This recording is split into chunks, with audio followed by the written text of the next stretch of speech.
Recette complète des tartines de Voronoi à la fin de la vidéo.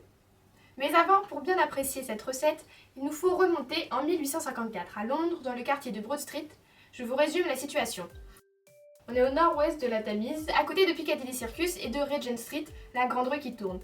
Une épidémie dévastatrice arrive. Le premier jour, il y a un mort, 2 jours plus tard, il y en a 3, le lendemain 70 et le jour suivant 127.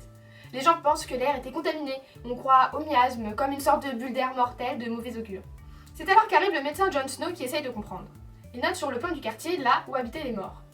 Ils sont bien regroupés, mais il y a quelque chose qui cloche. Vous voyez ces rues parallèles à la même distance du centre?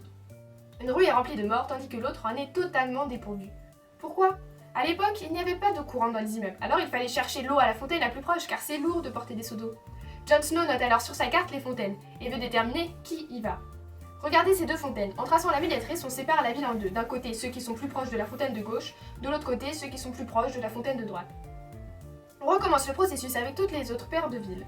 Et on se retrouve avec des cellules autour de chaque fontaine. Les habitants dans une même cellule vont à la même fontaine la plus proche.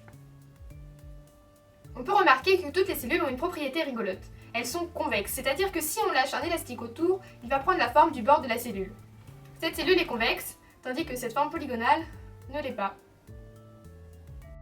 On dit qu'une figure est convexe si, pour n'importe quelle paire de points de la figure, le segment qui les relie appartient aussi à la figure.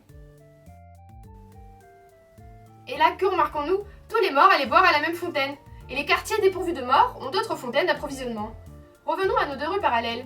Quand on habite dans cette rue, on va à cette fontaine, c'est la plus proche à pied. Les habitants de l'autre rue ne vont pas à la même fontaine. Il y a 2 détails à expliquer. Les distances, pour les médiatrices, sont des distances à vol d'oiseau, mais en réalité, les gens suivent les rues. Pour véritablement savoir à quelle fontaine vont les londoniens, il faut regarder les distances en temps de trajet en suivant les rues.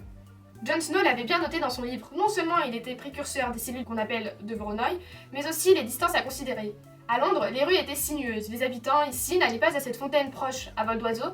Ils allaient à la fontaine contaminée plus proche à pied en suivant les ruelles. Généralisons et voyons une ville avec des rues toutes perpendiculaires. Car comme dit Aristote, il n'y a de science que du général. Vous connaissez une ville avec les rues toutes perpendiculaires? Il y a bien les colonies romaines, comme à Valbonne dans le sud de la France, construit au XVIe siècle par les moines de Lorrain suivant le plan romain avec des rues perpendiculaires. Mais l'histoire a retenu Manhattan à New York pour la distance de Manhattan. Toutes les avenues sont parallèles et toutes les rues aussi, se croisant perpendiculairement. Voici une comparaison des distances euclidiennes, c'est-à-dire à vol d'oiseau, avec la distance de Manhattan. En maths, une distance doit être positive, symétrique, séparative et respecter l'inégalité triangulaire. Il est amusant de remarquer qu'un cercle, c'est-à-dire l'ensemble des points équidistants du centre avec la distance de Manhattan, est un carré debout, alors que c'est un cercle avec la distance euclidienne. John Snow a aussi expliqué les cas des morts éloignés, comme ces personnes qui avaient travaillé à côté de la fontaine, ou ces enfants qui allaient à l'école juste à côté de la fontaine et qui avaient bu de l'eau. C'est l'expérience qui a invalidé la théorie des miasmes et corrobore celle de Snow. La maladie se propageait par l'eau contaminée qui était bue. Mais personne ne croyait John Snow, alors il a retiré la manivelle de la fontaine, l'épidémie s'est arrêtée et on peut encore voir cette fontaine à Londres. Comme il n'y avait pas de bons tuyaux d'égout, les matières fécales avaient contaminé cette fontaine. Plusieurs années plus tard, on a isolé la bactérie du choléra. Étudions encore un peu les cellules de Voronoi et l'espace dual de Delaunay. On relie 2 fontaines si elles partagent une frontière de Voronoi. On obtient une triangulation d'espace qui a 2 bonnes propriétés. On peut passer des cellules de Voronoi au triangle de Delaunay et inversement. Voyons comment Voronoi et Delaunay sont 2 visions duales l'une de l'autre. Les arêtes de Voronoi restent des arêtes dans Delaunay. Pour cela, il faut tourner les arêtes de 90 degrés. Les cellules de Voronoi correspondent au sommet de Delaunay. Les triangles de Delaunay correspondent aux intersections des médiatrices qui sont aussi les centres des cercles circonscrits au triangle de Delaunay. On obtient une triangulation de l'espace qui a de bonnes propriétés. Si on ne sait pas quelle diagonale choisir, il faut la diagonale qui permet d'avoir la somme des 2 angles opposés inférieurs à 180 degrés. Cela est toujours possible car dans un quadrilatère, la somme des angles vaut 360 degrés. Donc si la somme des 2 angles opposés fait plus de 180 degrés, alors la somme des 2 autres angles fait forcément moins de 180 degrés. Les triangles de Delaunay ne sont pas très plats et sont donc souvent utiles quand on veut trianguler l'espace, comme dans tous les modèles 3D, et jeux vidéo ou des simulations physiques. Voronoi a en réalité travaillé sur des cellules en n dimensions, inspiré au départ par les motifs de croissance de cristaux en 3D.